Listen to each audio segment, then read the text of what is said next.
Baik. Bismillahirrahmanirrahim. Assalamualaikum warahmatullahi wabarakatuh. Alhamdulillahirabbil alamin. Hamdan katsiran, hamdan thayyiban mubarakan fi. Nahmaduhu wa nasta'inuhu wa nastaghfiruh. Asyhadu an la ilaha illallah wahdahu la syarika lah wa anna Muhammadan abduhu wa rasuluhu la nabiyya wa la rasula ba'da. Wassalatu wassalamu alaihi wa ala alihi wa sahbihi kullihim ajma'in wa man sara ala nahjihim bisani ila yaumil qiyamah. Amma ba'd, wa la haula wa la quwwata illa billah. Baik. Ikhwati fillah, wa rahimakumullah. Akan kaji sebuah kitab At-Tuhfah Al-Bahiyah ala Mulakhasi Qawaidul Lughah Al-Arabiyyah. At-Tuhfah Al-Bahiyah ala Mulakhas Qawaidul Lughah Al-Arabiyyah, yang mana kitab ini membicarakan tentang salah satu di antara ilmu-ilmu bahasa Arab, tentang ilmu nahwu, yang mengkaji sebuah kitab yang ringkas, sederhana, padat, tentang kaidah-kaidah bahasa Arab yang seperti catatan kaki ataupun komentar.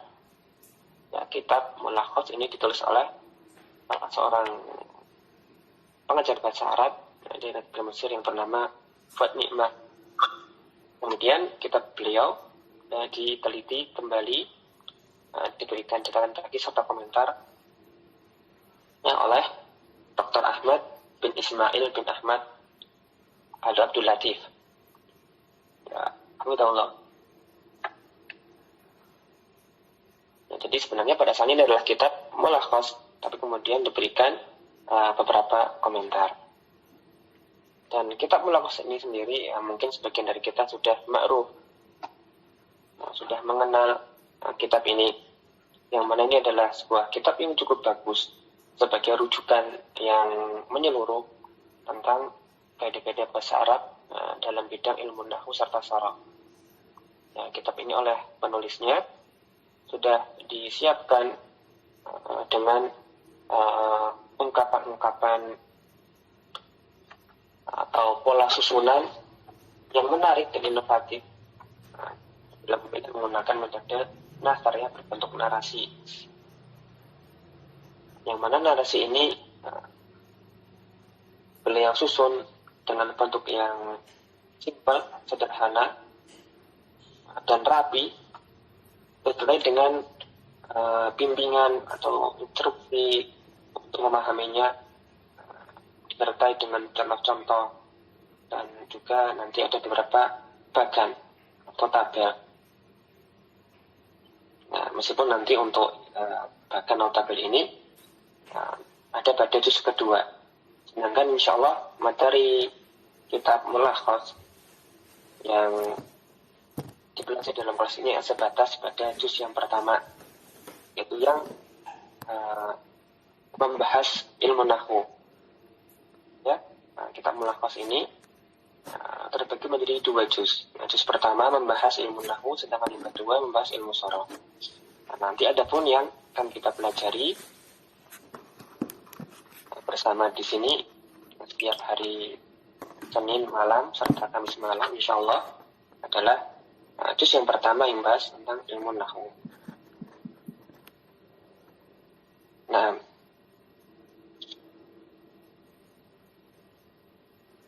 dan kalau kita melihat susunan juz yang pertama, penulis sebenarnya sudah sedikit memberikan gambaran yang pada bab mukadimahnya. Cuma nanti pertama kita akan mempelajari materi pengantar terlebih dahulu. Nah, beliau pada juz pertama nanti diawali dengan sedikit mukadimah, pengantar, sebelum masuk kepada medan utamanya, medan utama pembahasan. Kita diberikan oleh penulis materi di awal seperti macam-macam kata dalam bahasa Arab, apa itu jumlah, apa itu sebuah jumlah, kemudian pembagian kata itu masing-masing cirinya, dan seterusnya. Kemudian baru setelah pengantar, nanti kita masuk pada pasal yang pertama dari kitab ini, di juz pertama, atau bab pertama, yang membahas mengenai i'rab dan bina. Ya, dari bab isim. Jadi bab pertama nanti kita bahas tentang isim. Yang mana memang isim ini adalah asal kata. Lalu kemudian nanti ke fi'il, pada bab yang kedua. Dan yang bab ketiga kita membahas mengenai huruf. Setelah huruf, maka nanti baru kita membahas jumlah. Ya, jumlah ada yang punya mahal i'rab dan ada jumlah yang tidak punya mahal i'rab. Kemudian pada bab yang kelima, dikenalkan kita dengan model-model gaya ungkapan dalam bahasa Arab, ya. Usul-usul nahwu. Dan yang terakhir, beliau memberikan contoh-contoh praktek i'rab. Yang pertama isim, fi'il, huruf, jumlah, kemudian uslub. Setelah itu lebih bersifat praktek, tatbik. Baik, langsung saja kita masuk kepada materi al-juz'ul awal tentang kaidah-kaidah nahwu. Dan untuk metode belajar seperti biasa pada markas Ar-Rohali, nanti santri membaca terlebih dahulu, ya, secara bergantian, dan setelah masing-masing atau setiap ada yang membaca, nanti baru kemudian diterjemahkan atau dijelaskan. Ya, baik, untuk kitab Tuhfah Al-Bahiyah ini diciptakan oleh Al-Wadi. Silakan dibuka pada masuk ke muqaddimah untuk juz yang pertama. Al-Qawaidun Nahwi. Judulnya adalah kaidah-kaidah nahwu. Muqaddimatun, ya, sebuah pengantar terkenaan dengan aqsamul kalimatil arabiyyati, ya, macam-macam kata di dalam bahasa Arab. Nah, nanti intinya tentang macam-macam kata. Nah, di awal mu'allif mengatakan an-nahwu qawaidu, ini adalah kaidah-kaidah. Jadi pembahasan nahwu nanti berkaitan dengan atau isinya adalah kaidah-kaidah. Qawaidu yu'rafu biha, yang dengan kaidah ini bisa diketahui apa itu wazifatu kulli kalimatin dakhilal jumlah.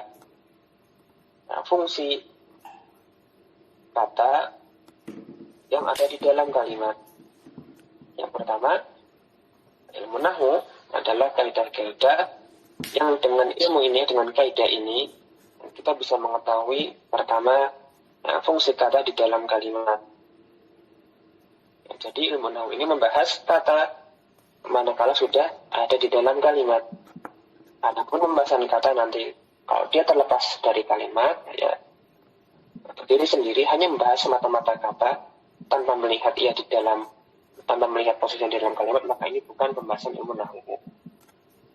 Adapun ilmu nahwu melihat kata, fungsinya ketika ia ada di dalam kalimat.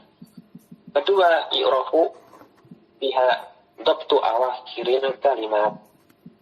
Dengan kaidah ini pula nanti kita bisa mengetahui harakat akhir dari kata-kata, ya, kata-kata yang tentunya tadi ada di dalam kalimat. Jadi pertama tahu fungsi kata, kemudian harakat akhirnya juga bisa diketahui dengan kaidah-kaidah ini.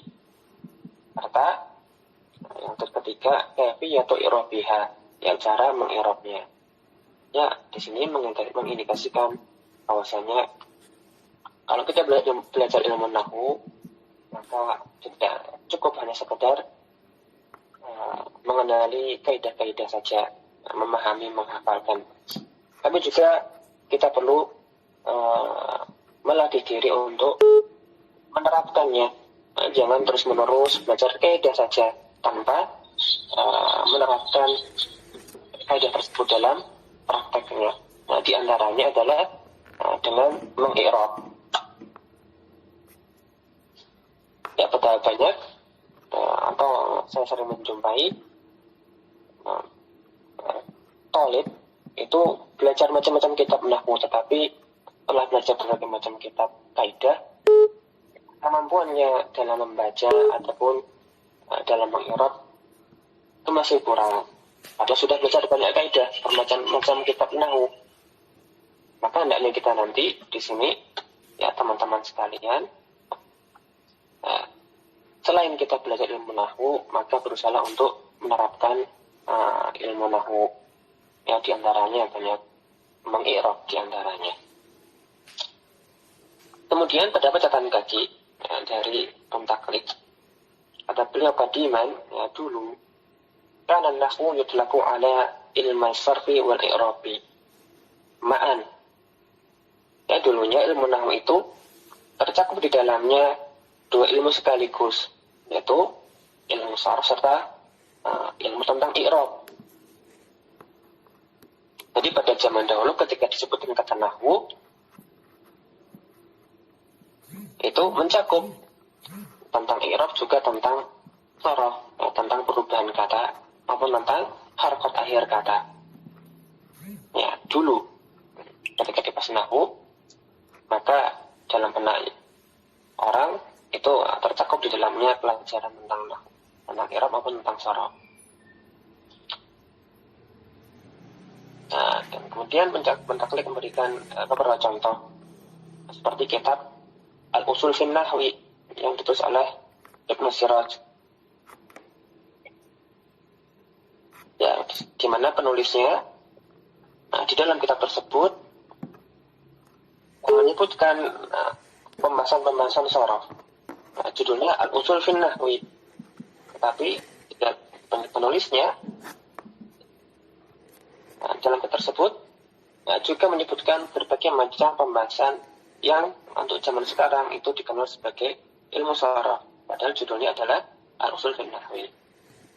Nah, selain membahas i'rab, ternyata juga membahas tasrif.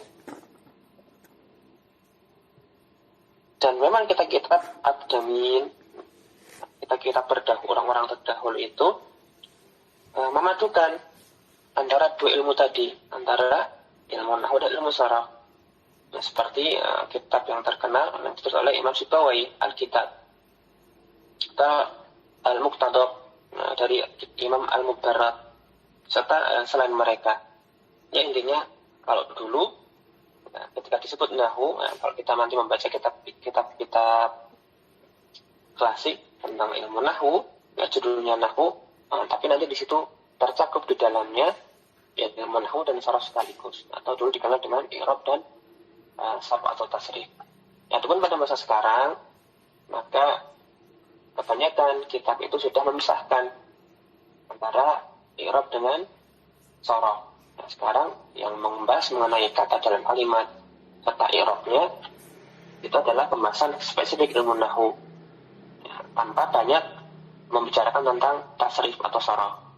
Adapun tentang perubahan kata dengan mengesampingkan sesuatu letaknya dalam kalimat, ya semata-mata membahas kata, maka ini adalah pembahasan ilmu sharaf. Ya, kata beliau, "Tsumma ba'da dzalika sharaf nahwi yutlaku ala ilmi i'rabi faqat." Ya, kemudian setelah itu nama nahwu, istilah nahwu akhirnya dimutlakkan atau dipergunakan untuk ilmu yang membahas i'rab saja, ya tanpa lagi membicarakan tentang tasrif.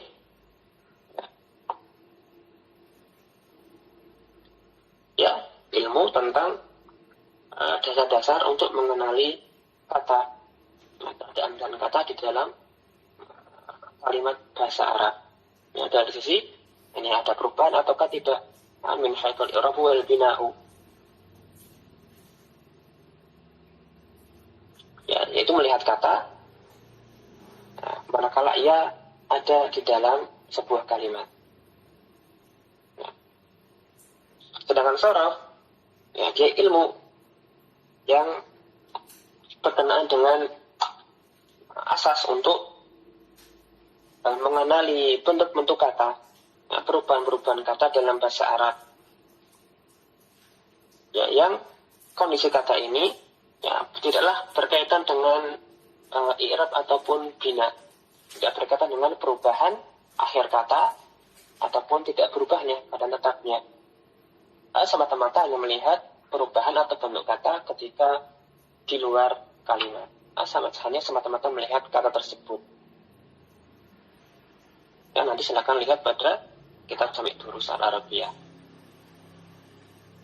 Kemudian kata mu'alif kembali ke matan, tanqasimul kalimatul arabiyyatu thalathata aqsamin.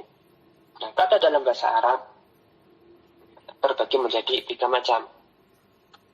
Ada ismun, fi'lun, serta harfun. Ya, ini kalau sudah pernah kita pelajari tentunya, sangat dasar sekali.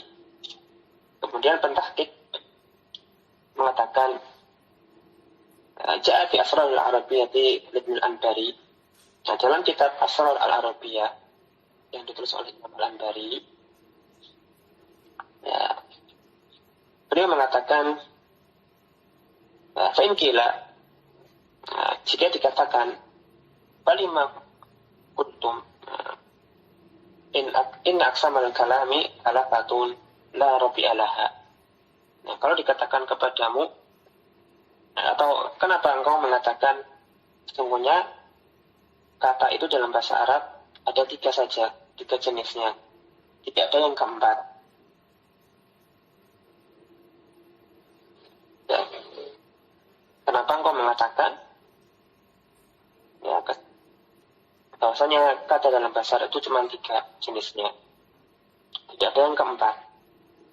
Maka jawabannya dikatakan penghir aksa masalah kata, karena kita dapati bahwasanya 3 jenis kata ini baru pihak anjami ima yakhturu bil bali wa yatawahhamu fil khayali. Ya, dengan ketiga ini semua yang muncul di dalam benak pikiran atau dalam benak khayalan itu diungkapkan dengan 3 jenis kata ini. Walau kana hahuna qismun rabi, la baqiya fi nafsi syai'un la yumkinu ta'biru anhu. Nah, sekiranya nanti ada kelompok yang keempat, maka kelompok yang keempat ini dia mengungkapkan apa? Ya, tidak ada yang dia ungkapkan, karena ya sudah semua apa yang muncul dalam benak pikiran atau khayalan itu sudah cukup diungkapkan oleh 3 jenis kata tadi, ya, ismun, fi'lun, dan harfun. Tadil aksami ansamil asya illa halil aksam salasa. Maka manakala beliau mendeskripsikan dengan bahwasanya 3 jenis kata tadi untuk mengungkapkan berbagai macam perkara, maka hal itu menunjukkan bahwasanya tidak ada selain 3 ini saja, tidak ada yang keempat. Dan ini sudah pendapat kebanyakan ulama nahwu, meskipun ada segelintir di antara mereka yang menyebutkan ada kelompok yang keempat. Tetapi yang lebih kuat wallahu a'lam adalah pendapat kebanyakan ulama nahwu bahwasanya al-kalimah tiga saja, yaitu ismun, fi'lun, dan al-awwal atau makan, ya, posisi tempat atau zaman, ya, menunjukkan waktu atau sifat, itu juga nanti bisa menunjukkan sifat atau makna, atau ini maksudnya adalah sesuatu yang sifatnya maknawi, ya, bukan menunjukkan suatu zat, tetapi lebih abstrak. Tadi insan, hayawan, dan seterusnya, dan dia konkret. Sifat atau makna ini maka lebih abstrak. Yang jelas, setiap kata ini mujarradun minal zaman, ya, terbebas dari konteks zaman. Ya, ada kata menunjuk pada suatu perkara, yang mana perkara ini mujarradun minal zaman, maka ini adalah isim. Nah, contohnya seperti kata rajulun, laki-laki. Rajul ini menunjuk pada manusia. Atau asadun, menunjukkan binatang. Zahratun, bunga. Haid, ya dinding, ya benda mati. Contoh lain seperti Al-Qahira, ya ini adalah nama tempat, nama sebuah kota. Syahrun, ya sebuah nama terhadap suatu namanya, ya ini bulan tapi bukan benda langit. Adalah satu penamaan terhadap jumlah hari 30 atau 29 sebulan, ya. Seperti Muharram dan seterusnya. Itu adalah menunjukkan suatu zaman, ya, pada waktu. Atau juga bisa menunjukkan sifat seperti madhi, atau sifatnya maknawi, abstrak, seperti istiqlal, ya, bebas atau kemerdekaan. Ini contoh untuk yang maknawi. Nah, semuanya mujarrid minal zaman. Ya, jadi maksudnya mujarrid minal zaman terlepas dari konteks zaman. Yang mana zaman ini ada 3 macam, ya, zaman yang telah lewat, zaman yang ada kita hadir sekarang ini, ataukah zaman yang belum datang, ya, yang akan datang. Nah, bukanlah artinya tidak bermakna tentang waktu, bukan, tetapi ikatan konteks zaman. Jadi tadi syahrun tetap termasuk dia adalah isim meskipun dia nama waktu, tetapi ini sama sekali nggak ada kaitannya dengan konteks zaman yang telah lewat, ataukah zaman sekarang, ataukah zaman yang akan datang. Maka dia juga termasuk isim. Yang dari maknanya kita bisa mengetahui kalau dia terbebas dari ikatan zaman yang kita tadi, maka bisa kita katakan kata tersebut adalah termasuk kelompok isim. Adapun dalam catatan kakinya,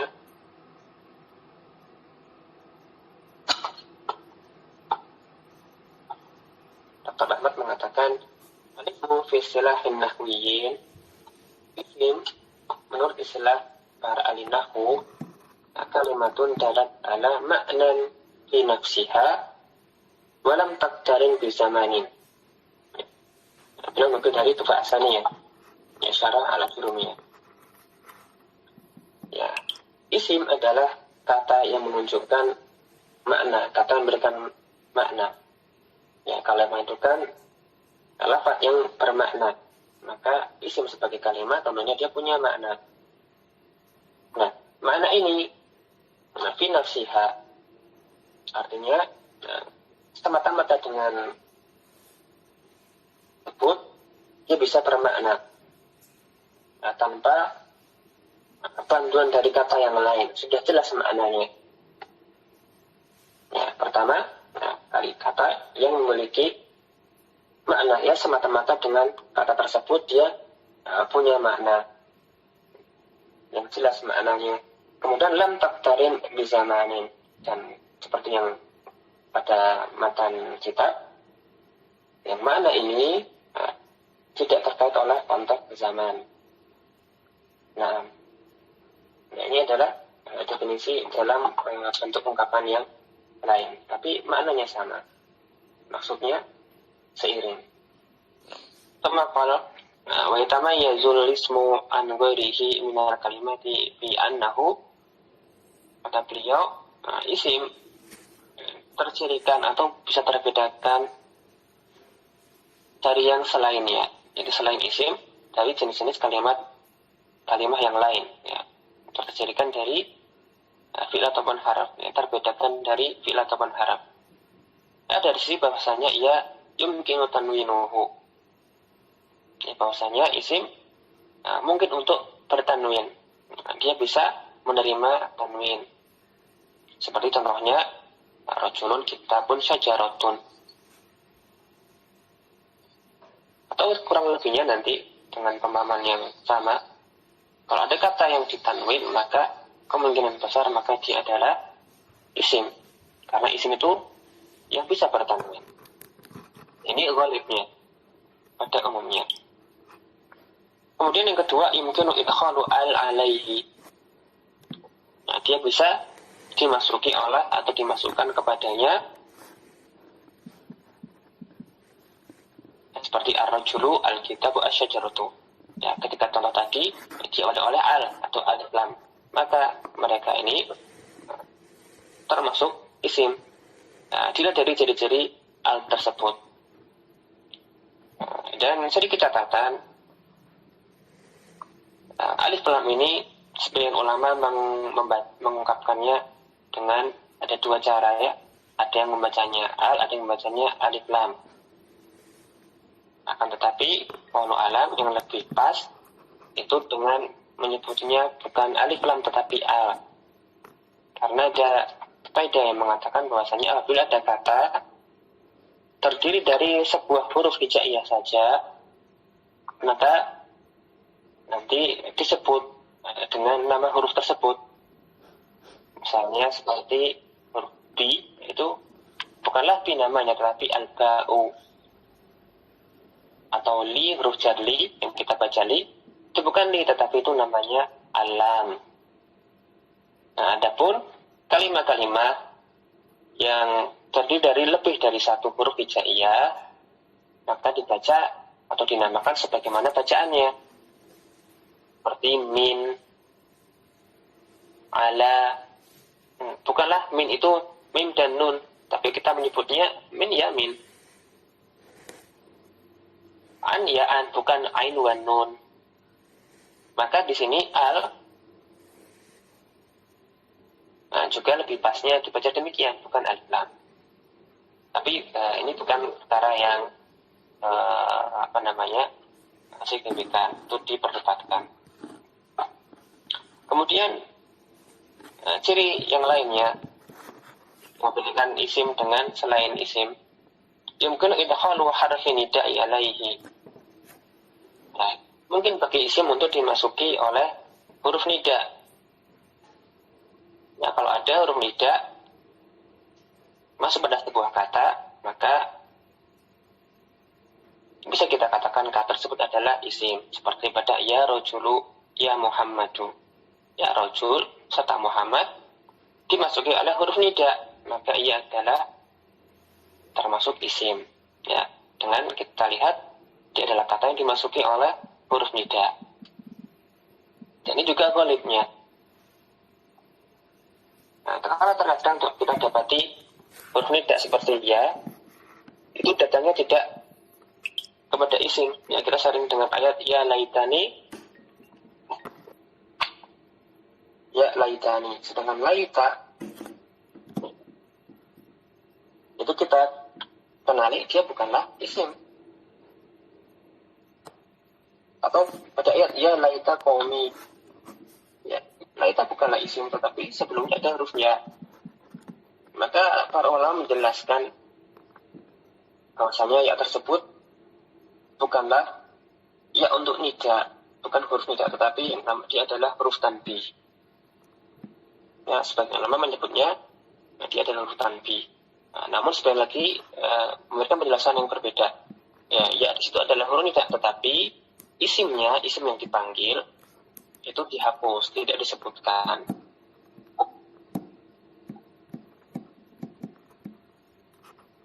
Ya, ala kulli hal secara umum ya, tidak mengapa kita katakan seperti ungkapan penulis bahwasanya kalau ada ya maka nanti ya huruf nida, maka nanti salahnya adalah isim, karena itu adalah cirinya.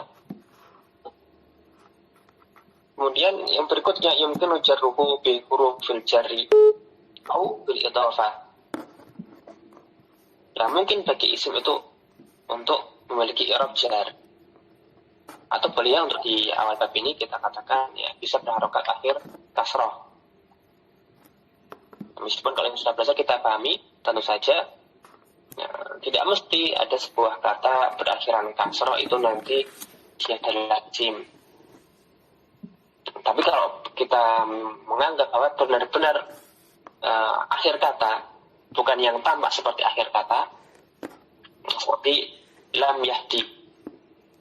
Lam yahdi ini kan bukan yahdi, bukanlah isim tetapi fi'il ya, asalnya yahdi. Jadi sebenarnya huruf terakhirnya bukan ya, tetapi ya. Cuman tampak ketika dia itu majzum dengan lam, seolah-olah dia berakhiran kasrah. Tapi kalau dia adalah benar-benar akhir kata, maka terus kalau kasrah, maka dia isim. Ya, secara bisa kita katakan demikian.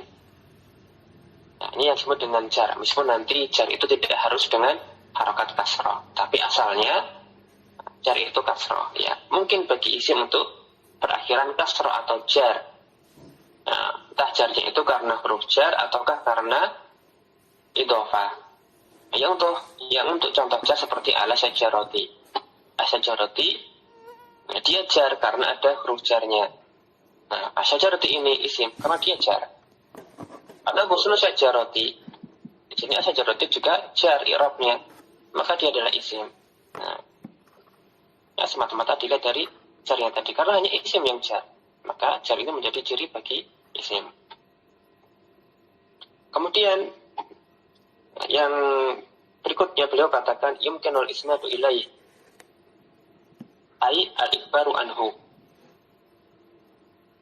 Mungkin bagi isim itu untuk menjadi musnad ilaih. Nah, makna musnad ilaih ini dia menjadi pokok pembicaraan atau al-ikhbaru anhu, ya mukhbar anhu, sesuatu yang dibicarakan, sesuatu yang diberi keterangan. Misalnya di sini terus ada salah cetak kalau dalam kitab cetakan saya, di situ tertulis al-kitabu al-mufidu. Wahul alam ini maksudnya adalah al-kitabu mufidun. Ya, contohnya al-kitabu mufidun. Yang jadi pembahasan adalah al-kitabu. Al-kitabu adalah perkara yang dibicarakan.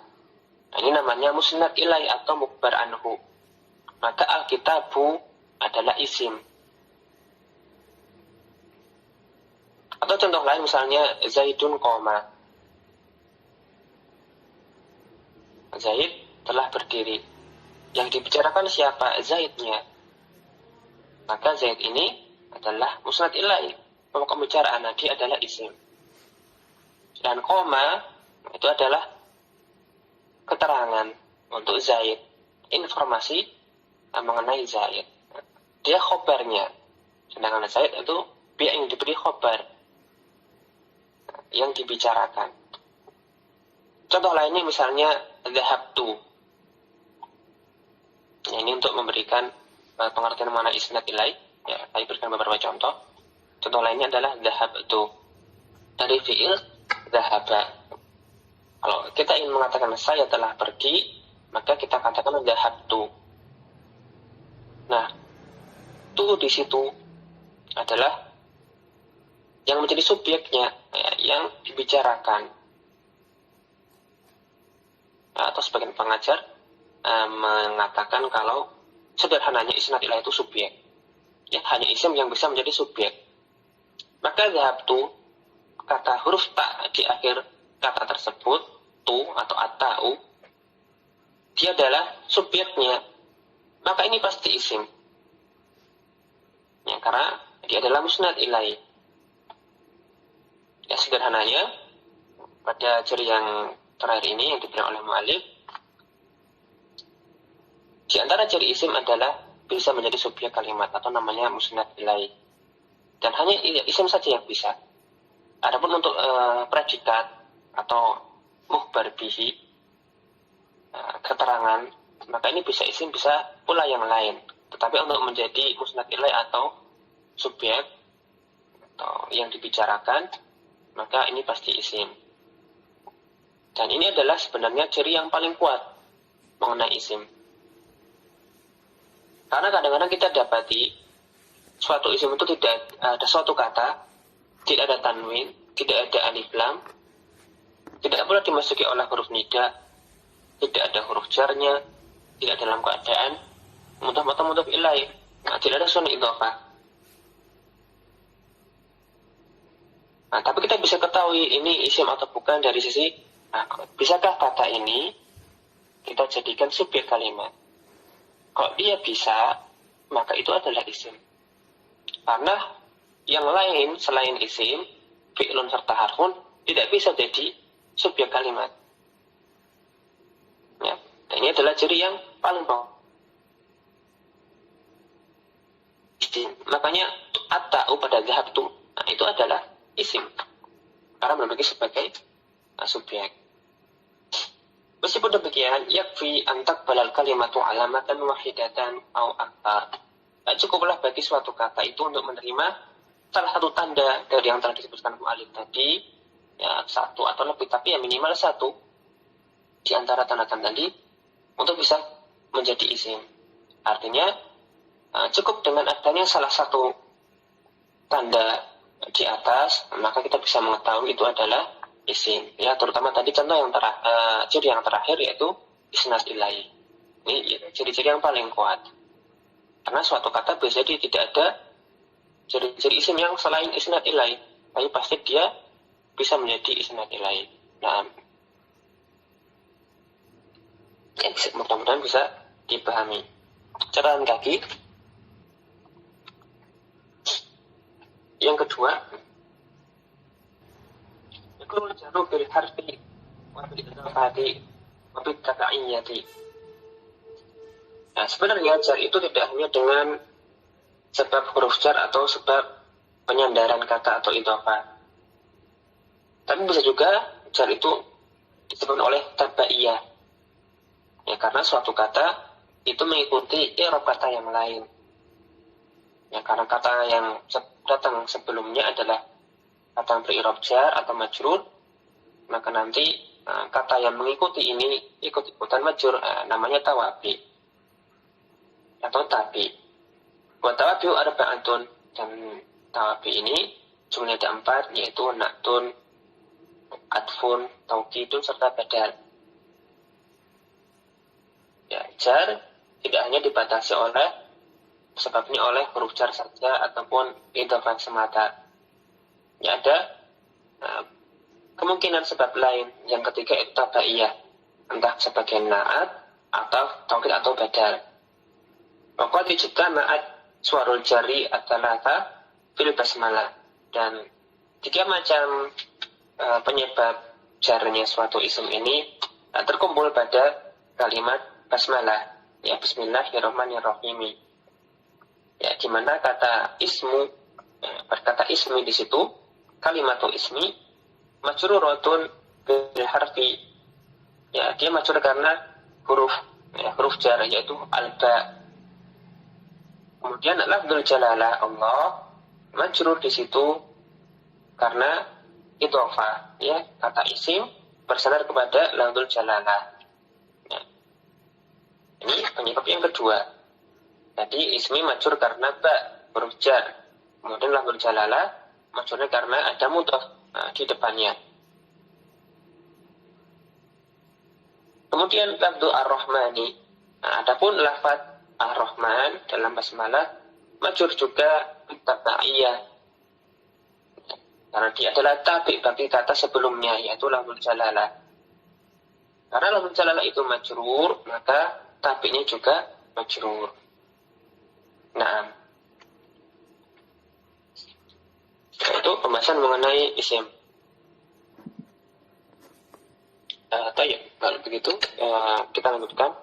Ada kalimat yang berikutnya. Kemudian sebelum kita melanjutkan, terkait tadi qalam alifu rahimahullah. Ya, tidak mengapa ya kita mendoakan beliau dengan doa kebaikan. Tapi mungkin perlu Anda sampaikan bahwasanya telah sampai kepada kami bahwasanya mu'alif, ya, yaitu penulis Malakhos Qad Nikmah, itu bukanlah seorang muslim, ya.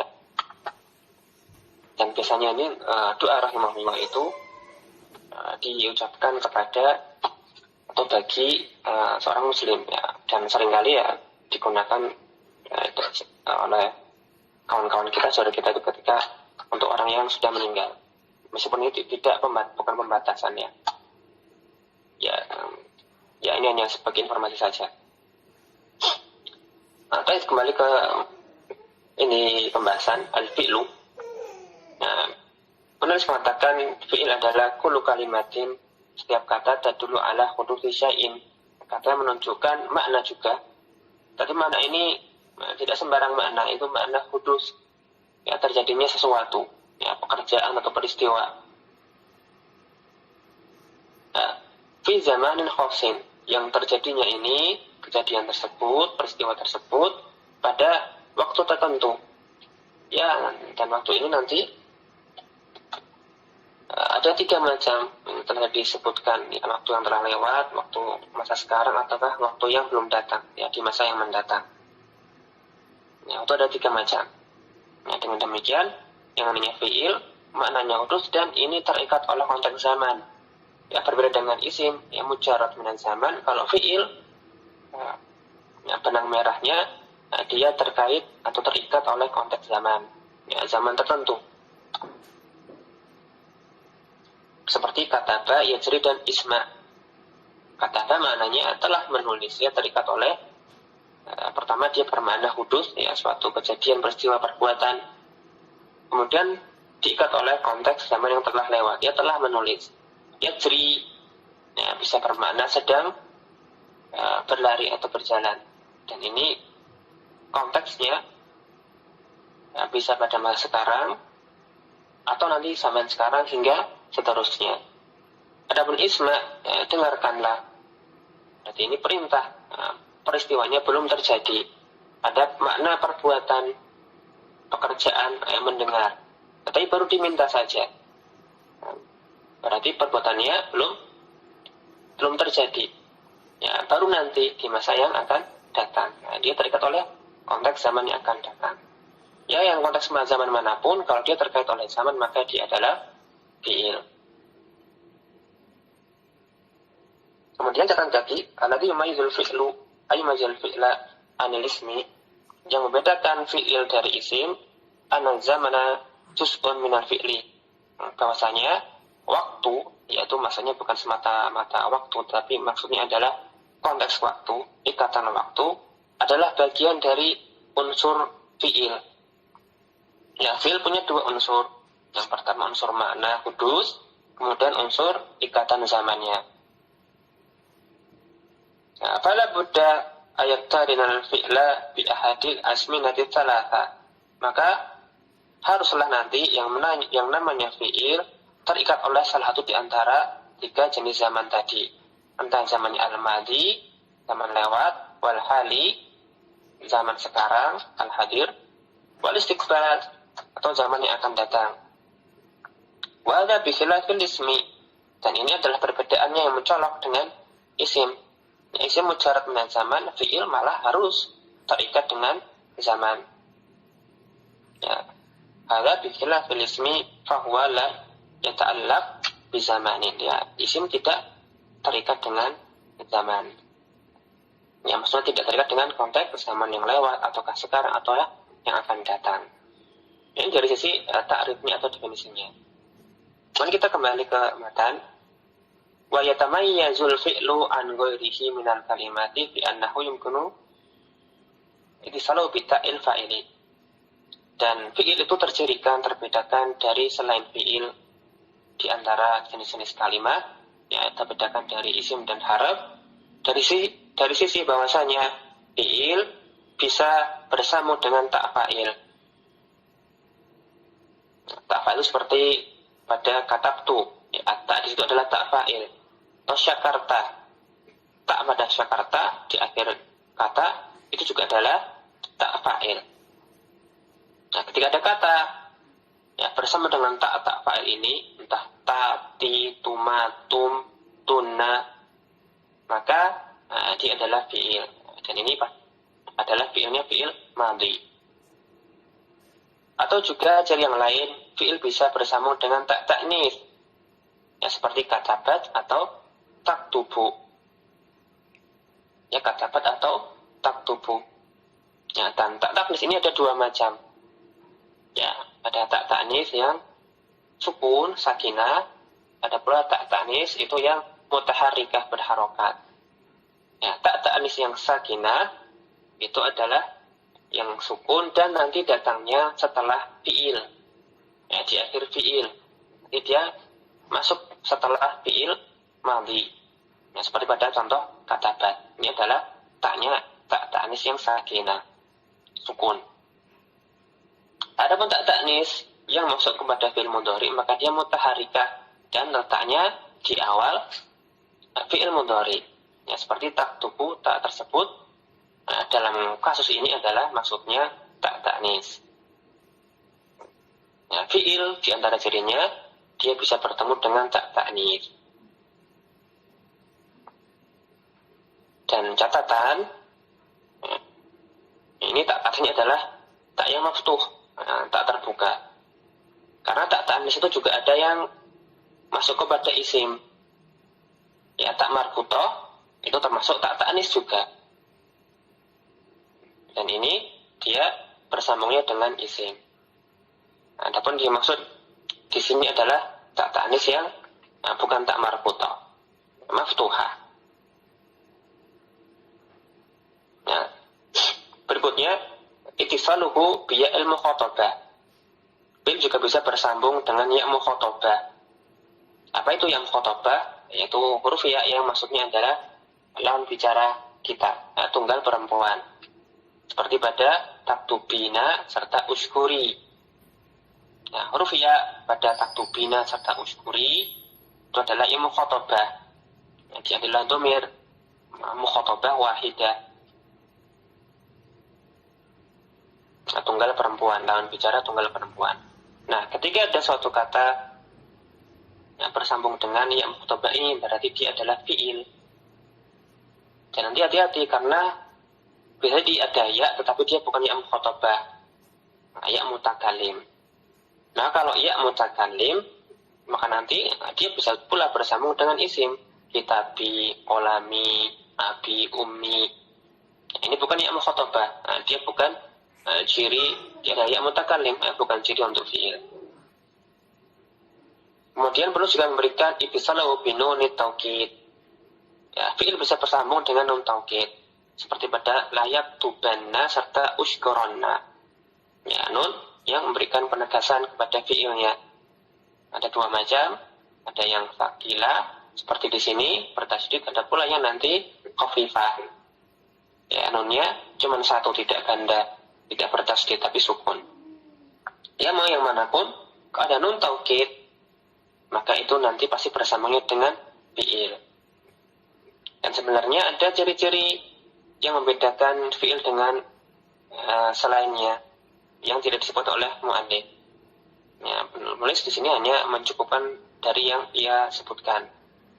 Nanti biasanya ada qad atau saufa atau sin. Ya, ini juga bisa menjadi ciri-ciri untuk fiil. Nah, terakhir adalah al-harfu. Jenis ketiga adalah harfun. Dan harfu termasuk kalimat. Dan perlu diingat bahwasanya istilah al-harfu di sini adalah mengacu pada sebuah lafaz yang bermakna, punya makna. Dia adalah kalimat, bukan huruf dari sisi dia adalah penyusun kata. Ya, bukan dalam konteks huruf hijaiyah. Misalnya huruf ba pada baitun, maka ini bukanlah yang dibicarakan di sini. Karena huruf ba pada baitun itu hanya menyusun kata baitun, ba ya ta. Nah, bukan itu maksudnya, tetapi ini adalah kalimat. Ya, dia punya makna. Entah nanti dia terdiri dari sebuah huruf hijaiyah ataukah dua atau lebih. Nah, yang seperti apa itu harfun? Kullu kalimatin laisa laha ma'nan. Nah, setiap kata yang tidak memiliki makna. Nah, tapi maksud makna di sini bukanlah artinya sama sekali tidak punya makna. Tapi makna ini baru muncul atau baru bisa menjadi terang maksudnya itu ketika ada yang lain. Yaitu ada isim atau ada fiil. Sehingga beliau mengatakan laisa laha ma'nan illa ma'a ghairiha. Itu satu kata yang tidak muncul dengan jelas maknanya kecuali kalau nanti bersama dengan yang selain dirinya. Apa itu selain dirinya? Selain huruf apa? Ya, isim serta fi'il. Misalnya fi, an atau anna, hal serta lam. Ya, dia punya makna. Kita ketahui bersama dia punya makna. Tapi maknanya nanti baru menjadi gamblang kalau sudah ada temannya selainnya. Misalnya kalau misalnya Zaidun fil baiti, Zaid di dalam rumah. Fi di sini maknanya adalah dzarfiyah, menunjukkan keterangan tempat, ada di dalam rumah. Tapi kalau saya mengatakan fakkartu fin nahwi, bukanlah artinya saya berpikir di dalam nahwu, tetapi berpikir atau memikirkan tentang ilmu nahwu. Jadi maknanya sudah lain lagi. Atau misalnya sering kita dengar atau kita baca Ar-Rahmanu, misalnya dalam sebuah kisah apa yang lainnya, budak perempuan ketika ditanya Nabi Ainallahu, di manakah Allah, maka budak perempuan tadi mengatakan Fisamai, menjawab di mana Allah, dijawab dengan Fisamai. Ini bukanlah artinya fi di situ Allah ada di langit. Nah, fi di situ bukan maknanya tempatnya atau menuju pada tempat langit, bukan dzarfiyah makaniyah. Tetapi fi di situ maknanya adalah ala. Allah maha tinggi di atas langit. Ini maksudnya fi ini punya makna, tetapi nanti baru jelas maknanya yang seperti apa, munculnya itu gamblangnya apa ketika sudah bersama dengan yang lainnya, entah itu isim atau fi'il. Ya, berbeda dengan isim atau fi'il yang tadi merupakan definisinya para ulama nahwu. Semata-mata dengan lafaz tersebut sudah gamblang maksudnya. Baitunnya sudah jelas. Orang mengatakan baitun, terkamar di benaknya tempat tinggal. Kataba, semata-mata dengan lafaz kataba sudah jelas ada unsur perbuatan menulis di situ. Nah, adapun huruf, maka nanti dia baru bisa muncul maknanya dengan lengkap, utuh, seperti apa ketika ia bersama dengan atau bersambung dengan isim atau fi'il. Ya, jadi sebagian ulama menyebutkan ketika mendefinisikan isim atau fi'il, kalimatun dalat ala ma'nan fi nafsiha. Ya, ada kata-kata fi nafsiha. Semata-mata dengan kata tersebut bisa bermakna, entah munsharif di zaman atau yang taktarin di zaman. Nah, demikian yang bisa kami sampaikan pada malam hari ini. Kurang lebihnya mohon maaf. Mudah-mudahan ini pengantar yang bisa memberikan tambahan. Insyaallah kita lanjutkan pada pertemuan berikutnya. Wassallallahu ala nabiyina Muhammadin wa ala alihi washabbihi ajma'in. Nakhtatimu bi majalis wa naqala bihamdik asyhadu alla ilaha illa anta astaghfiruka wa atubu ilaik. Jazakumullahu khairan ala ihtimamikum wa husni adabikum fi dirasah. Assalamualaikum warahmatullahi wabarakatuh.